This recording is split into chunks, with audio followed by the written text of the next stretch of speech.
do about this? No, please! They'll take it off my salary. You heartless monster! That was 25 cents! Now where is the safe?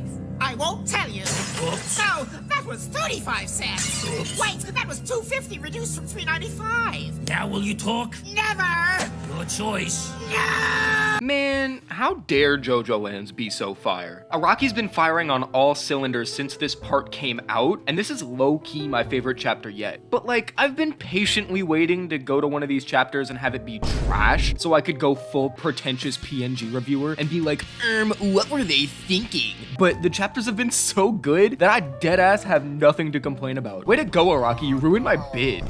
Between finally getting a bit more info on November Rain and its ability, Rohan cornering Dragona, and oh my god, the conversation and interrogation between Jodio and Rohan, this chapter is everything I wanted it to be and a little bit more. Before I get into it though, don't forget to like and subscribe and comment and all that. Ugh. I hate doing these little corporate ass reminders, but I'm trying to make some bread off this, so any help with the algorithm is like very greatly appreciated. Shout out y'all. The chapter hit the ground running, with us picking up right where we left off with Dragona being chased down by Rohan. Low key, going into this arc, I was really nervous about Rohan as a minor villain, because like, given how well we know him with his whole ass spin-off manga, on top of the part he was already a main character in, I was worried he wouldn't have the intimidation factor a minor villain would need to start off Jodio and the gang's adventures off right. But boy, did these first few pages alleviate my fears, bro. Oh my god. There are a couple panels here that are drawn from Dragona's first-person view that really show off the panic and weird vibes this situation has them going through. Hell, it even makes Rohan doing the most normal human thing I've ever seen a JoJo character do, and actually call the cops for a burglary, look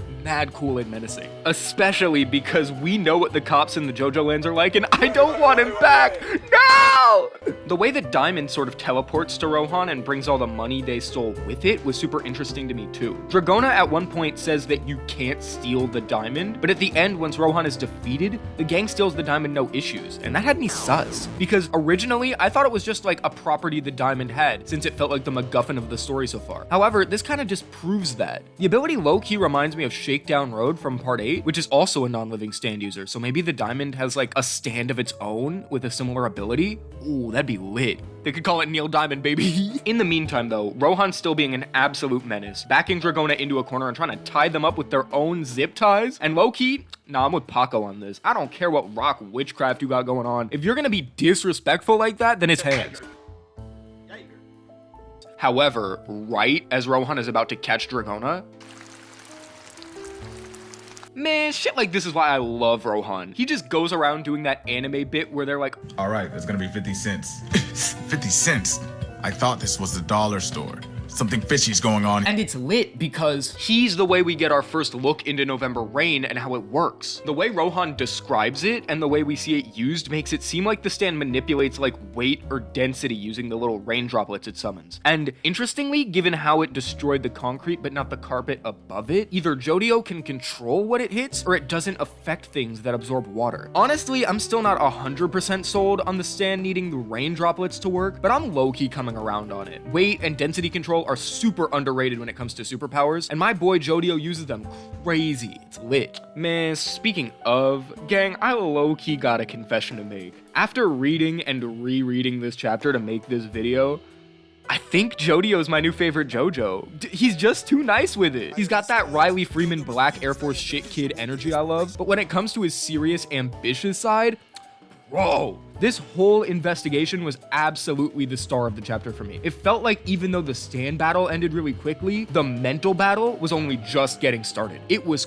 crazy. Cause see, Jodio's not stupid. He got the radio messages from his crew and he knew where the vault was. So we put 2 and 2 together, figured the lava was important to Rohan since why else would it be in the safe, and posted up to save his sibling in full-on demon time. Bro was definitely prepared to do a little bit of trolling. Everything Jodio said in this little monologue feels like it's something that would start off one of those hard anime moment bonk edits on TikTok. And ironically, I bet Jodio's Zoomer ass would absolutely love those. But when my boy started to smash the lava rocks to get him to talk, bro, I haven't popped off that hard at a manga in a minute, even for One Piece. The fact that it seemed to actually work, even on Kotowaru head-ass Rohan, is what really blew my mind. And the chat that it led to after all the fighting and the psychological warfare was over was the absolute highlight of an amazing chapter for me. Because Rohan basically just spends a couple pages telling both Jodio and the audience what the plot of the jojolands is gonna be from here on out. The MacGuffin of the part isn't the diamond, it's the lava. And as long as Jodio has it, jojolands has gone from a heist to a chase. The fact that Rohan full-on says it lets you use the mechanisms to become extremely rich, which is what Jodio said in his character intro in chapter 1,